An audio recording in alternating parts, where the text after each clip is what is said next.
There is a very important strategy, and this has been going on for decades, generations, and centuries, going back into the roots of the banking establishments themselves. Today I'm talking about how this disparity has been created between the rich and the poor, how ultimately the rich are controlling the governments, and how they want you under their control. So let's take a look at some articles right now.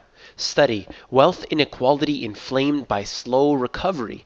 And what they said was that right now they have a major separation, a great divide in between the rich and the poor. And this is something I've talked about many times.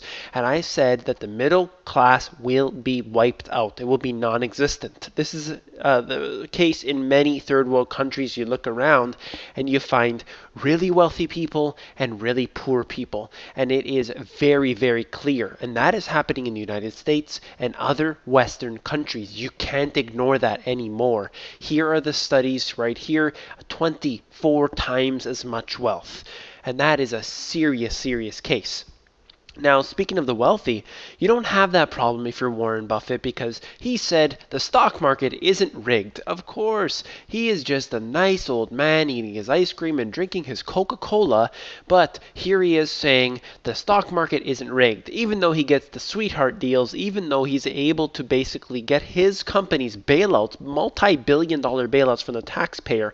At the same time, they say they have to raise the taxes on the rich. And of course, he's not talking about himself, because he's exempt. He's talking about the so-called wealthy, which are basically the upper middle class, and they are the real employers of many people, and they want them destroyed so that they have this super wealthy class and then everyone else be poor.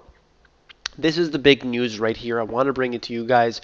Bullard predicts Fed funds rate increase in the first quarter of 2015. So they're saying that they're going to taper all the way down by the end of this year, and that'll be done with. And then the first quarter of 2015, they're going to start raising interest rates. Why? Because everything is fine. There's nothing wrong with the economy.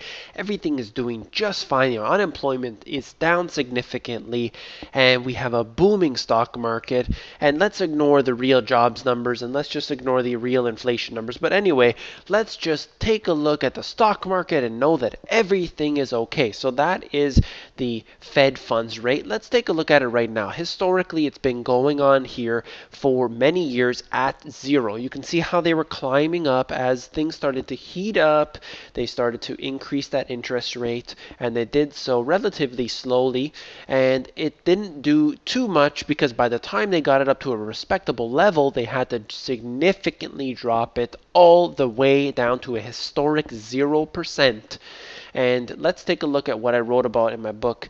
That basically, I'm not going to read you this whole thing, but it basically said that rising interest rates will mean slower growth in the economy, less people borrowing money and spending. And basically, Ben Bernanke said loss of investor confidence could potentially raise interest rates quite significantly. So will they allow the interest rates to rise? That's a big question. We'll have to see it for ourselves. Regardless, real interest rates are actually negative at this point because of inflation.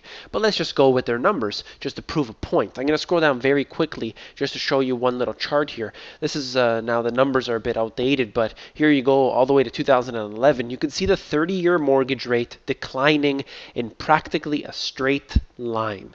And why is the housing market being fueled? Because of these low interest rates. Why are people able to spend to that maximum?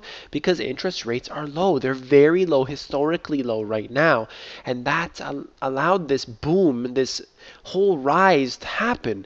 If you had interest rates that were historically average, then you'd have a lot less individuals able to afford these homes, able to afford these cars, and everything else that they're financing. That's the real scenario. But here is another thing, and that is ECB imposes negative interest rate. And this is going to become pervasive throughout other countries around the world. And this is just how it begins. They start with one bail-in, and then they start to bail in the other countries. They do a bailout, and then the other countries follow. You have negative interest rates, ECB imposing them. You're going to have that all around the world, because ultimately they need to make sure that you are poor. They want more people on food stamps. They want more people on the government handouts so that they can control everything, and they're doing such a great job at it. I have to applaud their efforts here because they're going ahead and it is just taking place and people are just allowing it to happen. They think as long as I get my Obama phone, why do I need to care about anything else? But the fact remains is that this is very serious, and the public just is not aware of what the real situation is. That when you have the negative interest rates, you have the bail-ins, the bailouts, you have a stock market that is completely and entirely manipulated, you have taxes being raised on the middle class, you have a middle class that's evaporating. These are huge problems because the elite will take over and you have a fascist society developed, and they will dominate us forevermore when they write it into the law that there will be two separate classes of people and you will not be among the elite. I assure you that. If you want more deep intel, you need to be an insider. The insiders is at themoneygps.com at the bottom. You fill in your email address, and that is totally free. I give out tons of information there that is an extension of the work I've done in my book. I want to say hello to all the new subscribers. And please join me as we continue on this path to learn more, to give each other the knowledge that we've learned, and really share everything we can.